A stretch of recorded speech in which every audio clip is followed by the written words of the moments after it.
네, 안녕하십니까. 3월 교육청 모의고사 국어 해설 강의를 시작하게 된 정혜광입니다.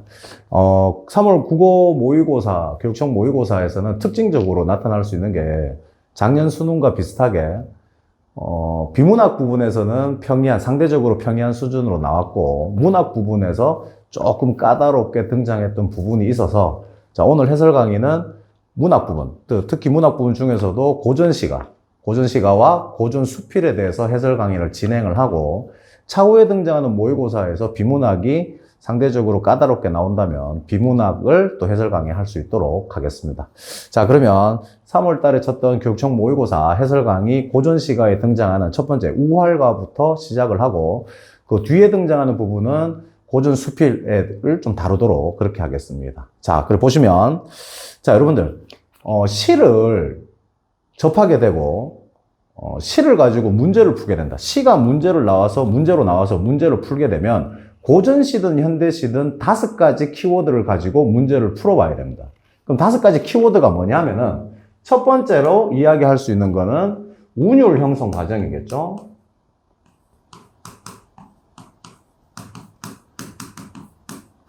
운율 형성 과정이 등장하는데, 고전시가에서는 운율 형성 과정을 크게 볼 필요는 없습니다. 왜냐하면 고전시가는 정형시고 운율이 정해져 있기 때문에 크게 신경 쓸 필요는 없지만, 그래도 이 조선시대를 대표했던 가사작품에서 기본적인 운율 형식, 사음부락하는 개념은 기본적으로 알고 있어야 되는 부분이겠죠.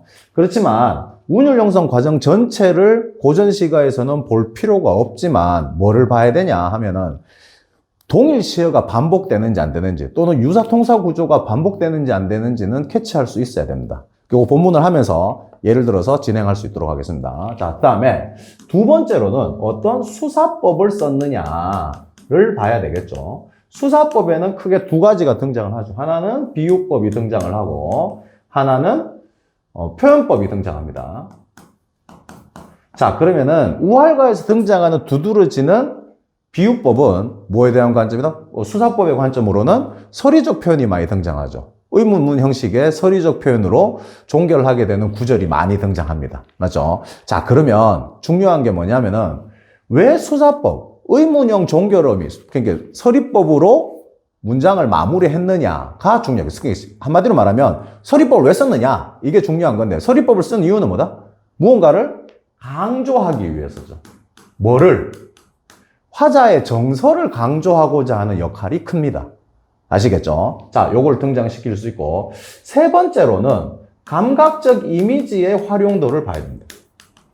감각적 이미지가 어떤 것들이 활용이 되느냐. 자, 이 우활가에서 놓고 보면 두드러지는 감각적 이미지가 탁 드러나게 나타나는 건 없지만, 그래도 대체적으로 시각적 이미지를 많이 활용한다라는 관점을 보시면 되고, 자, 감각적 이미지에서 우리가 좀 중요하게 봐야 되는 부분. 청각적 이미지를 봐야 되는 거죠. 청각적 이미지에서는 반드시 뭐가 나온다? 음성상징어가 나오게 되는데, 음성상징어를 왜 썼느냐?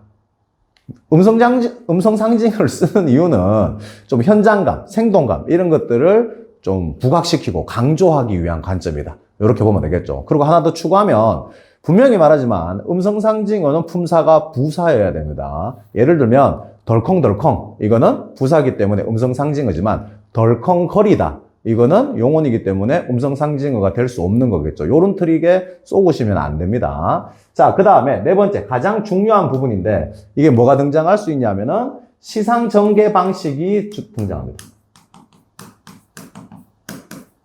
다시 말하면 이 시가 어떻게 전개되느냐를 놓고 볼 수 있는데, 대체적으로 시상전개 방식에 두드러지는 거는 시간의 흐름이 등장을 하고요. 그 다음에 두 번째는 공간의 이동이 등장합니다.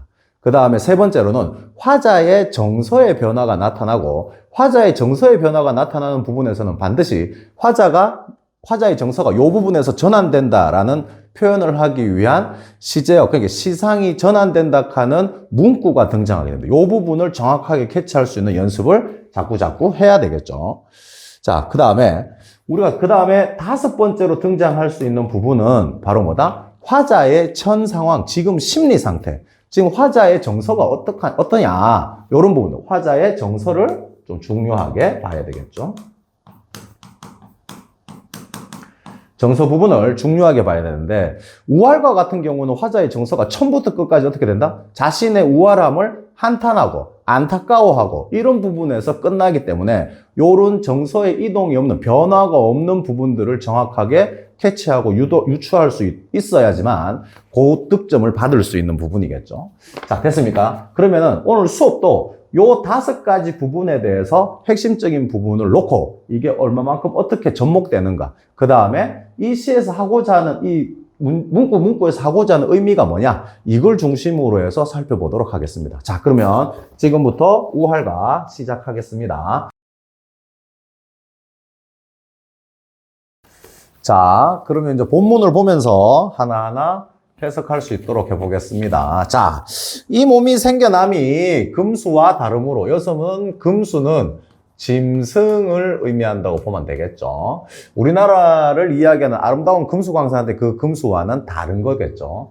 자, 그 다음에 이 몸이 생겨남에, 생겨난다 하는 거는 태어난다, 만들어진다, 태어난다 라는 관점으로 보면 될 거고, 생겨남이라는 말과 비슷한 유사한 의미가 삼기실제, 요 말도 이제 태어난다, 요런 관점으로 해석을 하시면 좀 더 쉽게 고전시가에 접근할 수 있습니다. 자, 이 몸이 생겨남에 짐승과 다름으로 나는 짐승과 같은 존재가 아니다, 또는 어떤 유교적 질서를 모르는 사람하고는 다르다, 이걸 이제 이야기하는 부분이고, 자, 그 다음에 애친경형과 그 다음에 충군제장을 내 분수 안의 일로만 여겼더니, 이런 부분에서는 애친경영은 부모님과 형제들과의 우애관계를 돈독해 하고 존중하고, 이런 관점이고, 충군제장이라는 말은 임금한테 충성을 다한다, 이런 관점이라고 보면 되겠죠. 요 2가지는 바로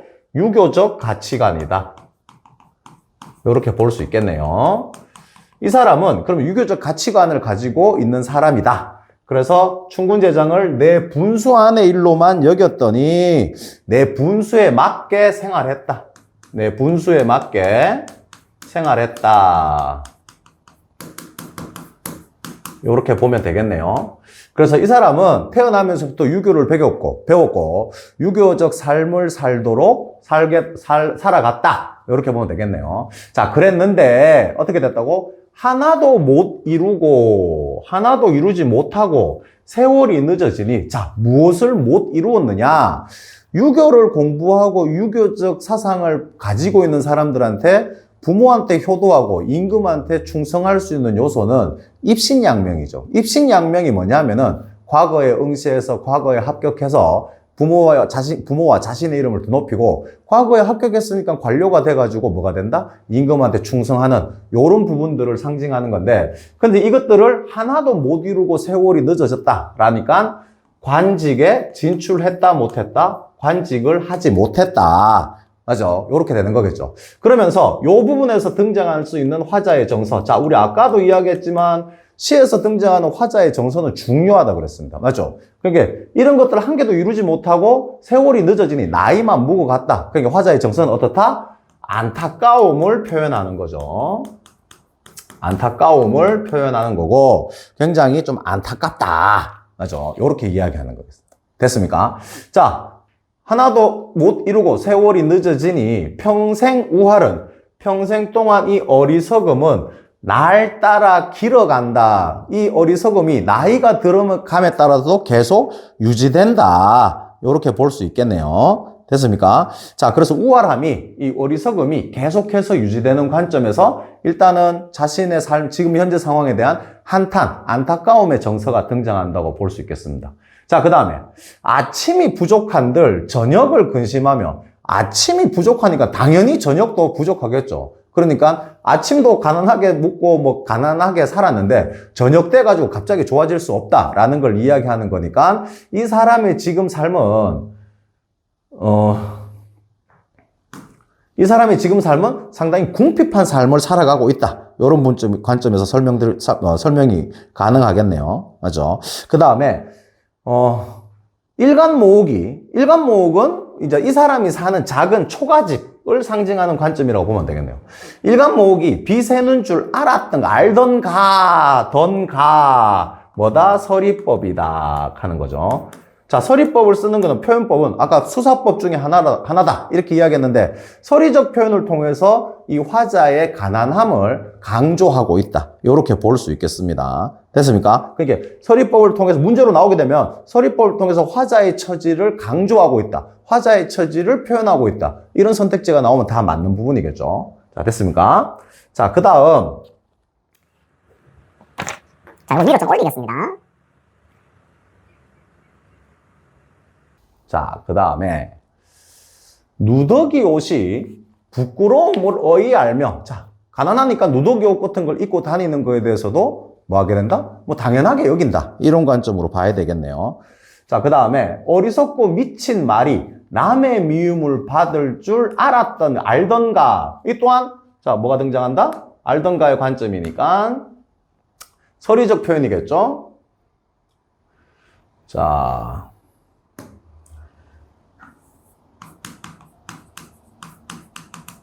서리적 표현이 또 한 번 등장하네요.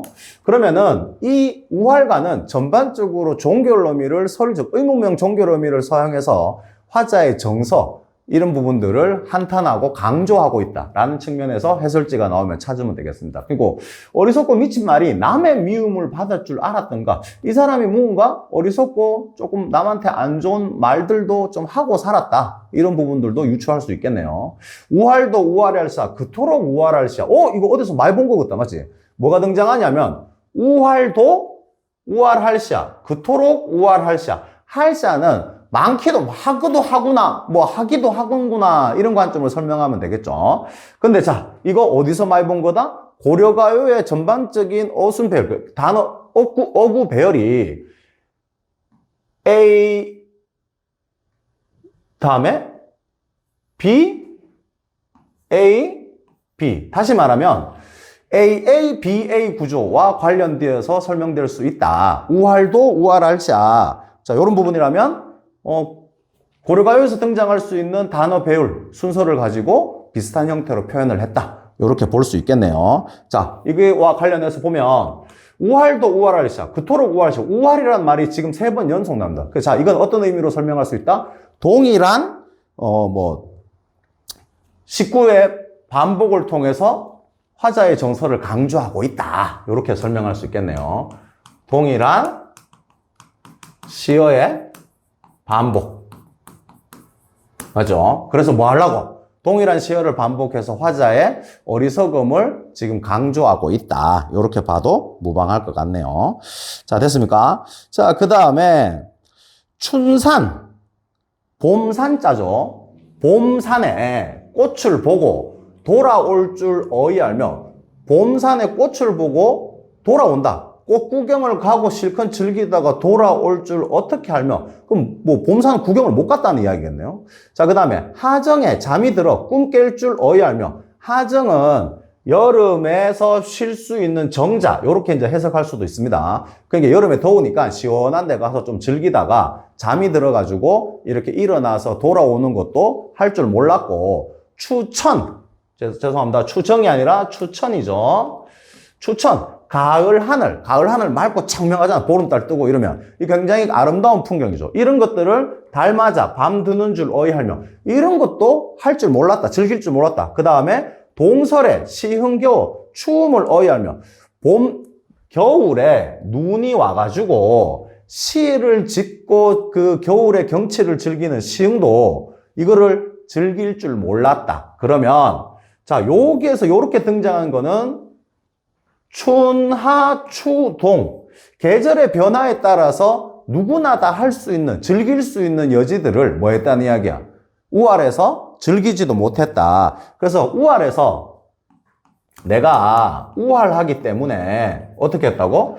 유흥, 사계절에 등장할 수 있는 유흥도 즐기지 못했다 하는 부분들을 표현하고 있는 거네요. 맞습니까? 자, 그래서 이 부분에서는 지금 탄식, 알지? 내가 남들은 다 하는데 나는 이런 거 하지도 못했네 라고 이야기하는 탄식에 대해서 안타까움,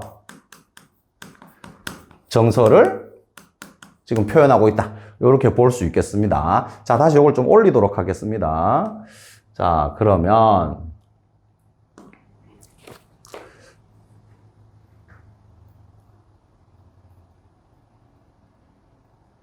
사시가경이라는 의미도 사계절의 좋은 경치를 암호라는 무슨 뜻이다? 뭐 어찌할 줄 몰랐다. 이런 부분들 뭐 해석하면 될 수 있겠습니다. 그러니까 좀 우월해서 유흥, 사계절에 등장하는 일반적인 흥겨움, 즐거움도 즐기지 못한 이런 부분들을 지금 표현하고 있습니다.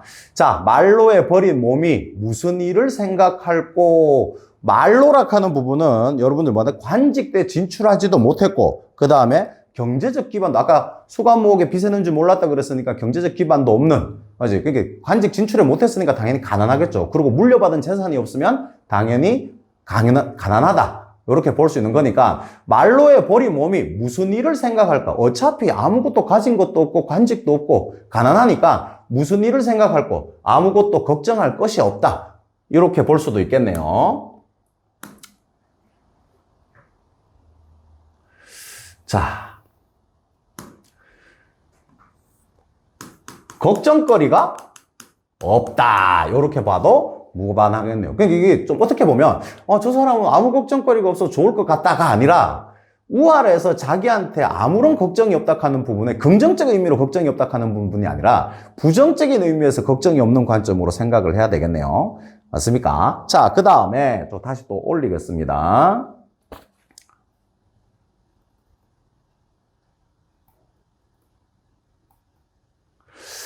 자, 부연 설명과 관련해서 기본적인 개념은 좀 미리 제가 좀 설정을 해놨던 부분이니까 여러분들 참고로 하시면 됩니다.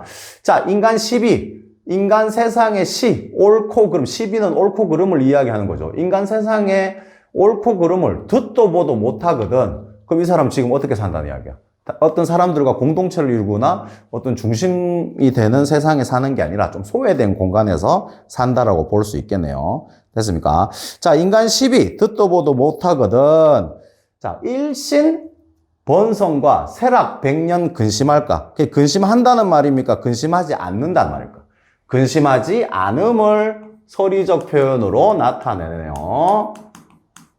그러니까 일신의 번성, 내 자신의 성함과 쇠락함, 잘 되고 못 되고 이런 부분들을 뭐 오랫동안 해야 되는데 이런 거 뭐 할 필요가 있느냐. 어차피 가난한데 어떻게 보면 좀 자포자기하는 관점을 가지고 있다가도 볼 수 있겠네요. 자, 그 다음에 우알도 우알할샤, 그토록 우알할샤. 그럼 A, B, A, B, A, A, B, A 구조와 관련해서 유사한 문장 구조가 동일하게 반복되고 있음을 나타냅니다. 그렇게 해서 자신의 우월함을 강조하고 있고 한탄하고 있다. 이렇게 보면 되겠네요. 자, 그 다음에 아침에 누워있고 낮에도 그러하니 뭐 한다는 이야기야? 굉장히 무기력하다. 그치? 아침에도 누워있고 낮에도 누워. 낮에 뭐 아침 늦게 일어나면 좀 움직이고 해야 되는데 움직일 필요성이 없는 아무것도 가진 것도 없고 할 줄 아는 것도 없으니까 무기력한 화자의 모습을 지금 표현하고 있는 거고. 자, 왜 이렇게 나는 살아야 되느냐에 대해서 이 사람 나름대로의 원인을 이야기합니다. 그게 바로 뭐라고? 하늘이 준 우화를 내 설마 어이하겠느냐. 나의 이 어리석은 우활은 누가 준 거라고? 하늘이 준 거란 이야기죠. 그래서 이 사람은 어떤 사고방식을 가지고 있다? 운명적인 사고방식을 가지고 있다라고 봐도 되겠네요. 그러니까 하늘이 준 거니까 이 우활이 내 운명이니까 내가 뭐 잘못했는 게 아니라 내가 뭘 한다 하더라도 우월함이 나를 지배하니까 어쩔 수 없이 계속 이렇게 살아야 된다. 그래서 밑에 너가 나온다? 그래도 애달프도다. 앉아 생각하니. 맞지? 여기서 말하는 거 고쳐 앉아 생각한다. 고쳐는 고치다가 아니라 다시 한번 생각해보니, 다시 앉아가 생각해보니 이유가 뭐 때문이라고? 이 몸이 늦게 나서 애달픈 일이 많고 많다. 내가 한마디로 말해서 여기서 늦게 태어났다 하는 말은 쉽게 이야기하면 시대를 좀 잘못 만났다. 시대를 잘못 타고났다. 이렇게도 표현할 수 있겠네요. 이 사람은 전반적으로 이 부분에서 나타나는 이 화자의 정서는 체념의 정서가 강하다. 이렇게 볼 수 있겠네요. 체념의 정서를 지금 표현하고 있다. 이렇게 봐도 무방한 관점이겠습니다. 됐습니까? 자, 그 다음에 다시 좀 치우고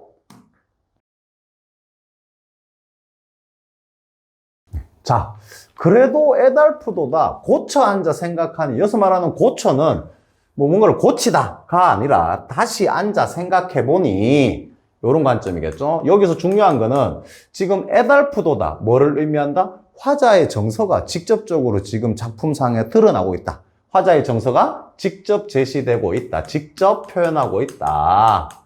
요렇게 봐도 되겠습니다. 자, 이 몸이 늦게 나서 애달픈 일이 많고 많다. 자, 많고 많다라는 말을 이제 중세 국어식, 근대 국어식으로 표현하면 하도 할샤. 요렇게도 표현될 수 있겠네요.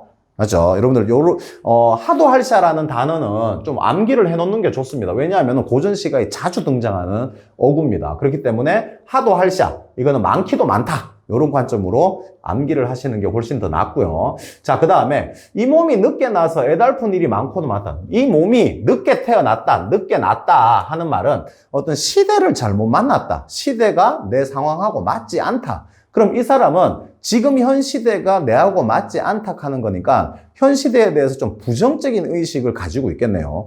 부정적인 인식이 어떻게 이제 나타나느냐를 보면 밑에 아래 부분에 쭉 표현될 수 있겠네요. 자, 그럼 한번 봅시다. 100번 다시 죽어 옛사람이 되고 싶네. 자, 이 사람은 과거 상황을 표현하고 있는데 옛사람이라고 하는 거는 여기서 등장하는 옛사람, 구체적인 어떤 사람을 말하는 게 아니라 옛사람들이 살았던 시대, 요런 시대를 표현한다고 보면 되겠네요. 자, 그럼 옛사람들이 살았던 시대, 어떤 시대냐? 희왕천지에 잠깐 이나 놀아보면 희왕천지, 그 중국 상고사, 전설의 역사에서 등장하는 복희씨라든지, 뭐 신농씨라든지 이런 전설의 시대, 그 상고사 시대에 등장하는 부분이니까 이게 중국의 상고사 옛날 이야기니까 지금 뭐를 인용하고 있다? 중국 고사를 인용하고 있다. 요렇게 보면 되겠네요. 자, 희왕천지에 잠깐이나 놀아보면 희왕천지는 태평성대를 의미한다고 보면 됩니다. 잠깐이나 놀아보면 요순 1호를 잠시나 짤 것이며 요순은 중국의 태평성대를 누렸던 임금, 그러니까 요 임금과 순 임금이 살았던 시대에 1월은 전통적으로 태양, 달, 누구를 상징한다? 왕들을 상징하는 거죠. 그래서 요순, 임금들이 지배했던, 통치했던 이 태평성대에 잠시나 짤 것을, 잠시나 살아봤을 것을 순박한 풍속이 아득히 멀어졌으니 경박하게 되었도다. 이때는 요순 시대는 풍속이 상당히 숭박했는데, 좋았는데 지금은 멀어져가지고 상당히 경박하게 되었다. 과거와 현재 간의 비교를 통해서 과거에 대한 그리움을 더 강조한다고 볼 수 있겠네요. 자, 한만한 정에 누구도로 이르러뇨. 자, 여기서 등장할 수 있는 한만한 정에, 이거는 경박한 세상에 태어나가지고 풍속이 자신하고 맞지 않은 한스러운 감정을 누구도로 말할 수 있겠느냐. 이 또한 서리적 표현이겠네요. 맞죠? 그러니까 뭐가 등장한다?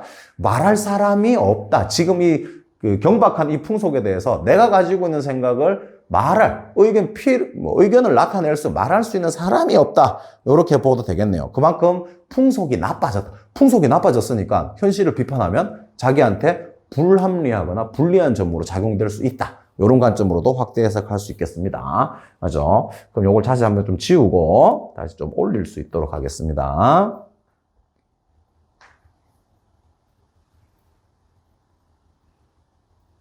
자, 그 다음 태산에 올라. 자, 여러분들도 뭐 아시는 분도 있을 겁니다. 태산, 중국에 있는 실제 있는 산이죠. 굉장히 높은 산인데 저는 안 가봤습니다만은 이 태산에 올라서 세상을 좁다라고 표현했는 유명한 성인군자가 한 명 있습니다. 누구다? 공자.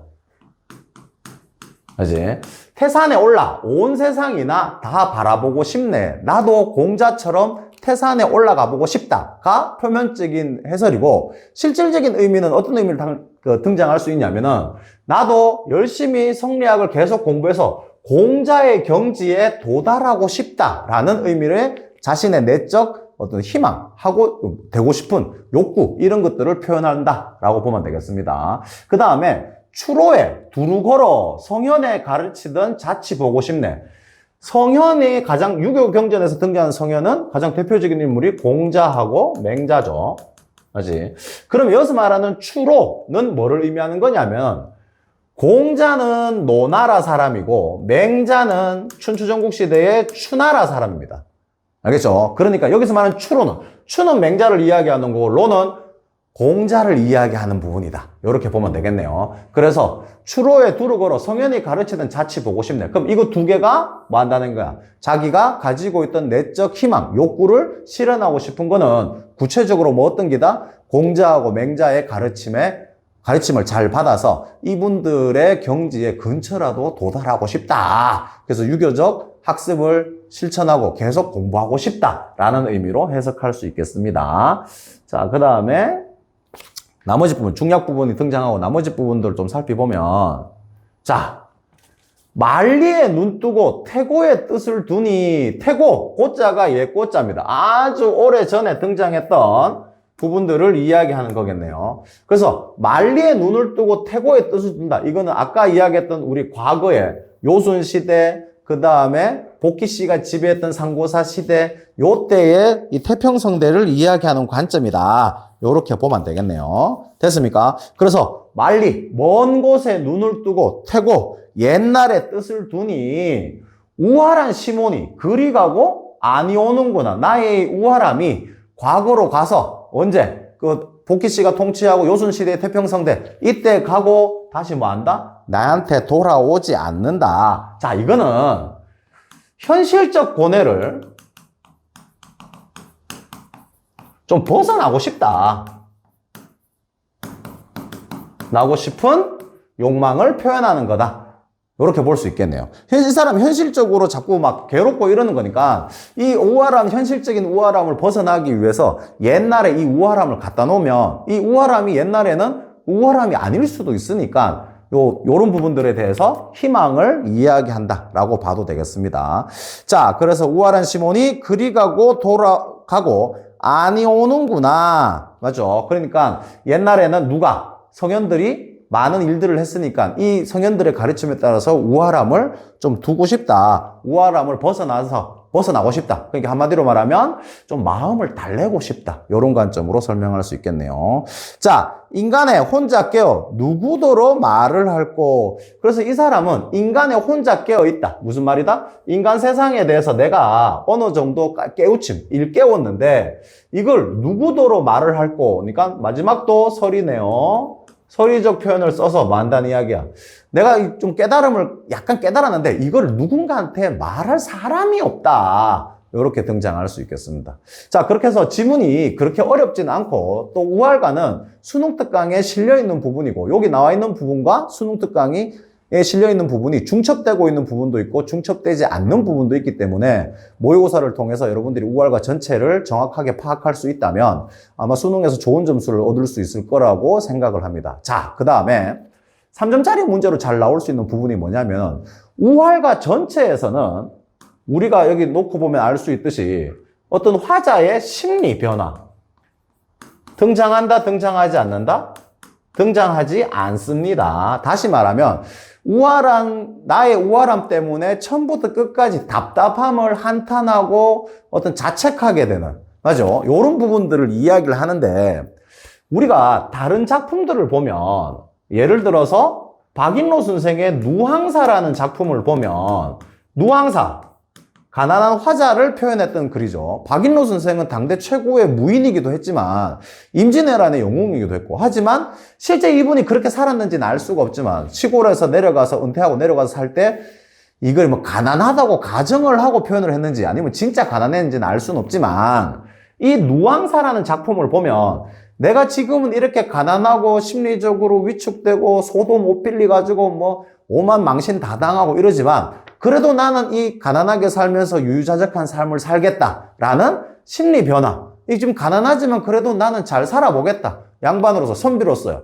유학자로서의 본분을 버리지 않고 마음의 여유를 가지고 살아보겠다라는 관점의 정서의 변화, 심리 변화는 등장하지만 누황사와 다르게 여기서 등장하는 우활가는 심리 변화 없이 처음부터 끝까지 우활함을 가지고 표현하는 참 이런 부분들에 대해서 특징을 가지고 있는 작품이다. 이렇게 볼 수 있습니다. 그래서 누앙사와 좀 구분을 할 수 있도록 해야 되겠죠. 이런 부분들은 비교대조 지문이거나 작품으로 흔하게 출제될 수 있는 패턴이니까 이런 부분들을 잘 익혔으면 좋겠습니다.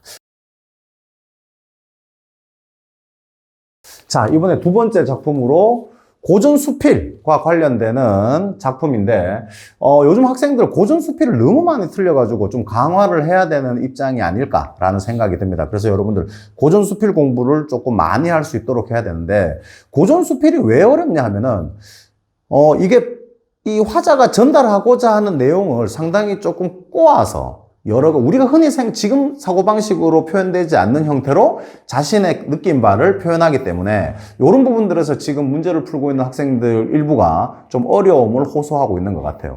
자, 이런 부분에 대해서는 어떻게 대비를 해야 되냐면은, 조금 더 다르게 이야기하면 많은 학생들이나 부모님들께서 저한테 이렇게 묻습니다. 국어를 잘할 수 있는 방법이 뭐냐? 저도 알고 싶네요. 국어를 잘할 수 있는 방법. 국어를 잘할 수 있는 방법은 세상에 없습니다. 그러면은 어떻게 하면 성적을 잘 맞을 수 있느냐 하면은 많은 지문을 보고 많은 작품들을 보고 그 다음에 능동적으로 공부를 하느냐 못하느냐에 따라서 국어 성적이 결정된다고 볼 수 있습니다. 제가 가지고 있는 생각이기도 하고 그러니까 굉장히 많은 분량의 작품들과 비문학 지문들을 읽어보고 능동적으로 공부하면서 수능을 준비하면 좋은 결과가 있을 것 같습니다. 그래서 어떤 특별한 묘수나 방법, 비법 이런 거는 없다라고 보면 되고 고전시가나 어떤 고전 수필이 어렵다면 어려운 부분에 대한 작품들을 많이 접해보는 것을 권해드립니다. 그래서 두 번째, 요즘 학생들이 많이 이제 틀리는 고전 수필을 놓고 보면 자, 수필, 기의 영역이죠. 고전 수필은 기의 영역인데 이 기의 관점을 어떻게 우리가 해석할 수 있냐면 좀 요렇게 봐야 되겠죠. 여러분들도 흔히들 알고 있는 부분이겠지만 자, 수필이라는 부분은 자, 위에 그냥 쓰겠습니다. 수필이라는 부분은 화자가 체험을 하고 이 체험에 대한 깨달음을 쓰는 거죠. 왜 썼다? 독자들한테 뭘 주기 위해서? 교훈을 주기 위해서. 맞죠? 그런데 이런 문제가 발생할 수 있어요. 내가 뭔가를 체험하고 깨달았는데 이게 내가 말하고자 하는 교훈이 내 혼자만의 생각이라면 문제가 발생할 수 있겠죠. 그래서 많은 사람들은 이게 내 혼자만의 생각이 아니다 라고 이야기하면서 이 독자들한테 주는 교훈을 나타내기 위해서 수많은 수필을 쓰는 사람들이 논거를 제시합니다. 논거. 쉽게 말하면 자기가 깨달음을 가졌던 이야기에 대한 주장으로 근거를 제시하는데 이 근거에는 크게 두 가지로 구분될 수 있어요. 하나는 사실론거입니다.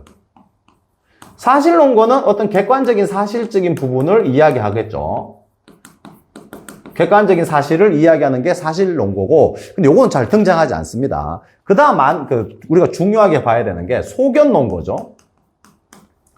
소견론거는 자신이 가졌던 깨달음과 교훈을 자신만의 생각이 아니라 아주 먼 옛날에 유명한 철학자, 그 다음에 권위자, 이런 사람들도 내하고 생각이 같았다라고 이야기하면서 철학자와 권위자들이 썼던 책을 표현을 해가지고 봐라, 내가 깨달은 게 이 책에도 이렇게 나와 있다라고 제시를 합니다. 그래서 이거를 우리는 소견론거다 이렇게 표현을 하는데 이 작품에는 소견론거는 등장하지 않습니다. 하지만 여러 작품 속에서는 소견론거가 많이 등장하니까 소견론거는 항상 하단부에 나오겠죠. 그래서 하단부에 공자님께서 이런 말씀하셨다, 맹자께서 이런 말씀하셨다, 주자가 이런 말을 했다 라는 부분들은 전부 다 어떤 개념이다? 소견론거의 관점이다 하는 것들을 우리가 정확하게 기억할 수 있도록 해야 됩니다. 자, 고전수필. 자, 어떤 부분에서 이제 등장할 수 있는지 한번 살펴볼 수 있도록 합시다. 자, 이걸 전체적으로 읽고 놓고 봤을 때 우리가 뭘 좀 구도화 시켜볼 필요가 있냐면 지금 이 사람은 보자마자 내가 구름 보기를 좋아하지만 이렇게 돼 있죠. 그럼 이 사람은 구름 보기를 좋아한다는 이야기죠. 그래서 이거를 좀 구조화 시켜보면 전반적으로 자신이 싫어하는 것. 뭐가 제시가 되고, 그 다음에 벌써 내가 좋아하는 것. 이런 것들이 제시가 됩니다. 이게 일반적인 구도인데, 그런데 이 수필에서는 요 일반적인 구도가 등장하는 게 아니라 싫어하는 것이 제시되지 않습니다. 맞죠? 그러면은 뭐가 제시되냐 하면은 이 작품에서는 내가 그냥 좋아하는 것.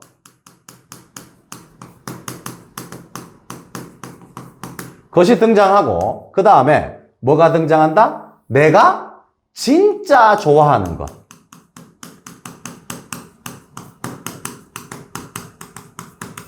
하는 것이 제시되는 관점으로 구도화시킬 수 있겠죠. 그럼 이 사람이 그냥 좋아하는 거는 외물이라고 되어 있죠. 하단부에 보면 외물. 쉽게 말하면 자연물.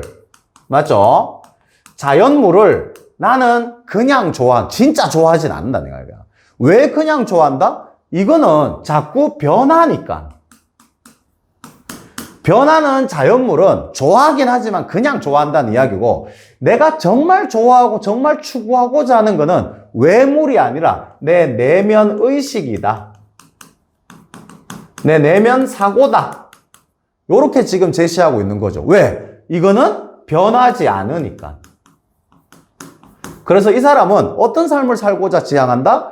물론 그냥 좋아하는 이 자연물, 어디에서 구름 보기 좋아하니까 이 다배군이라는 정자를 짓고 책을 읽으면서 구름 보고 이런 걸 좋아하는데, 사실은 이것도 자꾸 보면 이 좋아한다 하는 심리가 변한다. 또 이 자연물도 변한다. 이런 관점으로 설명을 하는 거죠. 그렇기 때문에 이 사람이 진짜 좋아하는 거, 변하지 않는 거는 내 마음 속에 있는 어떤 사상적 개념, 그 다음에 청빈하고 유유자적한 삶을 살고 안빈낙도의 삶을 살면서 뭘 한다는 이야기야? 성리학적 지식과 공부, 학습을 꾸준히 계속하며 사는 거를 정말 좋아하는 거니까 이렇게 살겠다. 이렇게 이야기를 하는 거죠. 자, 이해 갔습니까? 그래서 일반적인 구도와 좀 다르지만 좋은 것에 대한 중요도의 요소, 그냥 좋아하는 것과 진짜 좋아하는 것을 나누어서 설명하고 있다 하는 게 이 글의 구성상의 특징이겠네요. 자, 이런 것들을 좀 일찍 파악할 수 있도록 하시면 문제를 푸는데 시간을 절약할 수 있습니다. 아시겠죠? 자, 그러면 이런 것들을 이렇게 일찍 파악하려고 그러면 어떻게 해야 되느냐? 많이 보면 된다라는 거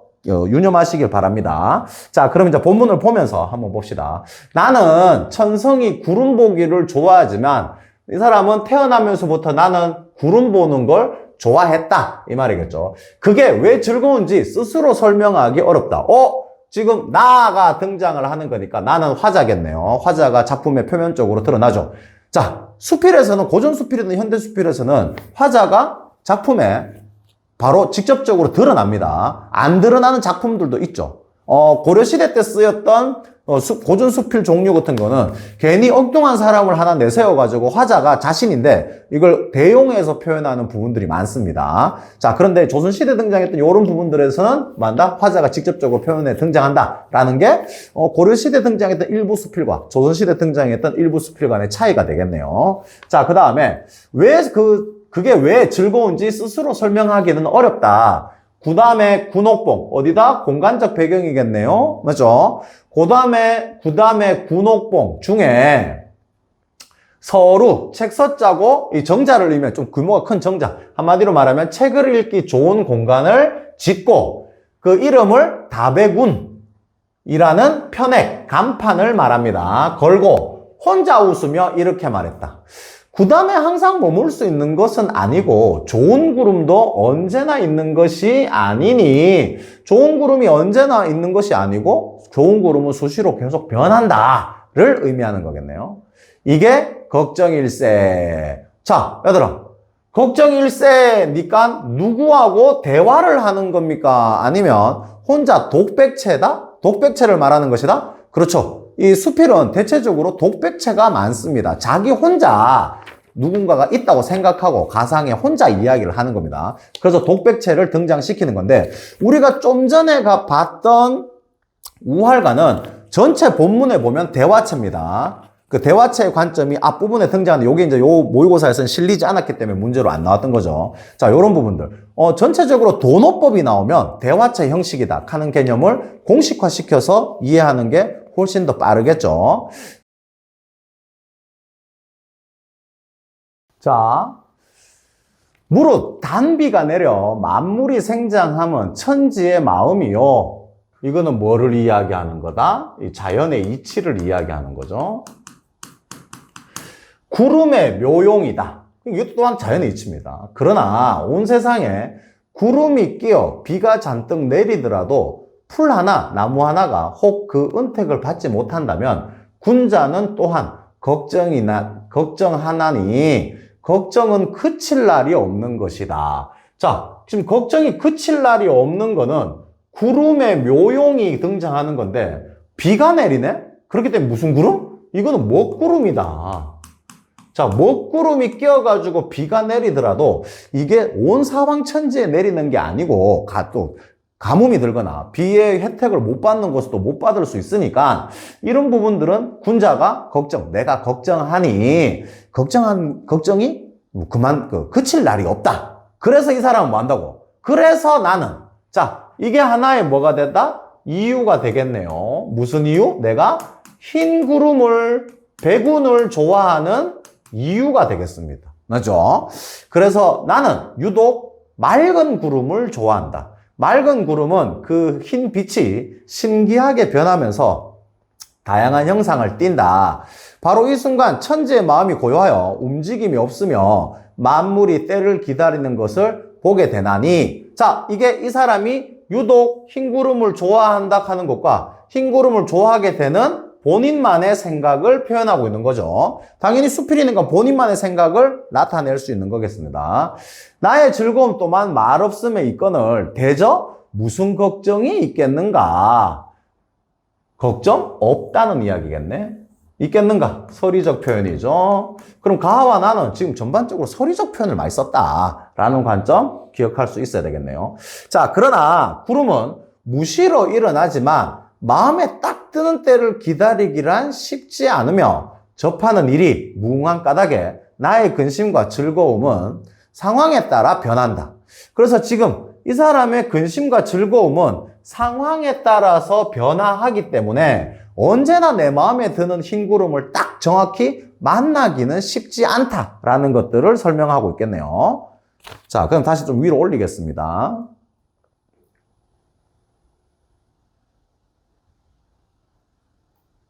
자, 그러니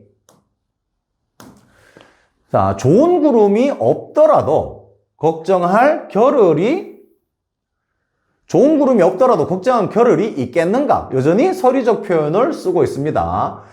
대저, 산과 바다, 시내와 바위의 경관이 비록 아름답긴 하지만 만일 종신토록 조용히 앉아 밤낮 없이 그것을 바라보게 한다면 그 신기하게 변하고 유동하는 모습도 도리어 한 덩어리 물건에 불과하게 되어 보는 이를 실증나게 할 것이다. 그래서 아무리 좋은 것들을 하루 종일 보게 된다 하더라도 이게 언젠가는 실증이 난다. 이 말이겠죠. 그래서 영원히 좋은 건 없다. 뭐가?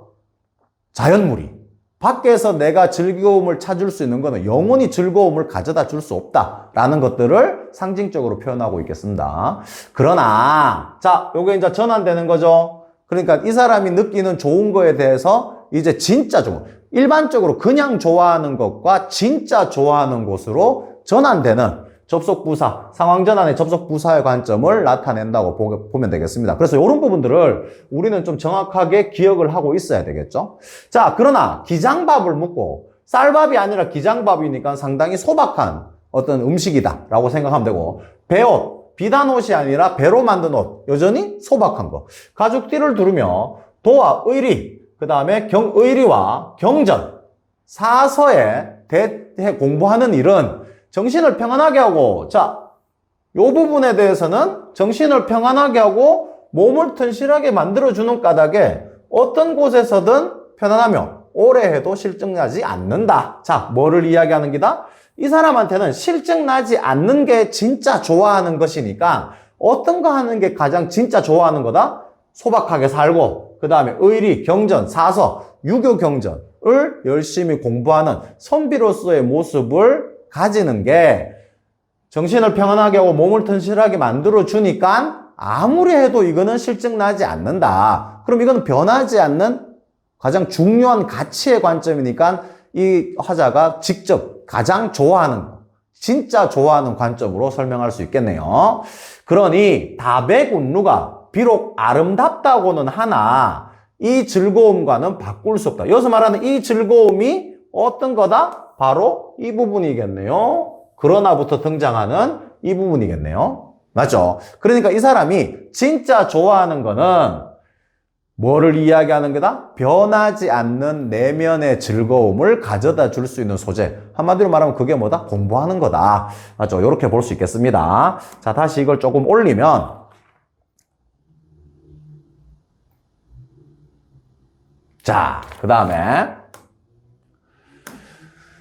또한 구담의 못봉우리가 비록 기이하기는 하지만 지금 화자가 있는 공간적 배경이 구담에 있는 어떤 경치 좋은 장소라 그랬죠. 여기가 비록 기이하고 신기하고 보기에는 좋지만 그 변화무상함이 구름의 그것에는 미치지 못하고 그러면 구름은 많이 변하고 이 구담의 못봉우리는 변하지 않는다. 이걸 말하는 거죠. 또 구름의 기이한 변화도 언제나 오래도록 즐길 수 있는 화창한 날만은 못하다. 그러니까 구담 못봉우리든 구름이든 전부 다 영원히 가는 게 아니라 언젠가는 변한다. 또 시시각각 변한다. 이걸 말하는 거죠. 그리고 마음의 기쁨을 주기는 하나, 마음의 기쁨을 주기는 하나, 나의 것으로 삼을 수 없다는 점에서 구름과 산은 매 한 가지다. 자, 그러면은 구름과 산의 공통점은 뭐다? 마음의 기쁨을 주기는 하지만 내 걸로 만들 수 없기 때문에 나는 이것들을 그냥 좋아한다. 이렇게 봐야 되겠죠. 그러니 어찌 종신토록, 영원토록 외물, 여기서 말하는 외물은 그냥 좋아하는 것들이죠. 그냥 좋아하는 것들이니까 구름, 못봉오리, 요쪽에는 자연경관 이런 부분들을 말하는 거겠네요. 자, 그러니 어찌 종성토록 외물에 얽매여 나의 즐거움을 바꾸겠는가? 그럼 여기서 등장하는 나의 즐거움은 어떤 기다? 안분지족의 삶을 살고 소박하게 살고 그 다음에 뭐 하는 거? 열심히 학습하는 선비로서의 삶의 자세. 자, 요런 것들을 나의 즐거움이다. 요렇게 보겠네요. 그래서 이 사람은 바꾸겠는가? 마무리도 뭘로 끝낸다? 서리적 표현으로 끝내니까 절대로 바꾸지 않겠다라는 화자의 의지를 서리적 표현을 통해서 강조하고 강화하고 있다라는 맥락으로 해석할 수 있겠습니다. 자, 요렇게 해서 3월 교육청 모의고사에서 나왔던 학생들이 조금 어려워했던 고전 시가와 고전 수필에 대해서 해설 강의를 했고, 자, 이런 부분에 대해서 질문 사항이 있으면 여러분들 밑에 있는 그 댓글창에 질문을 남겨주시면 제가 성심성의껏 상담해 드리도록 하겠습니다. 자, 3월 모의고사 국어 해설 강의 여기서 마치겠습니다. 수고하셨습니다.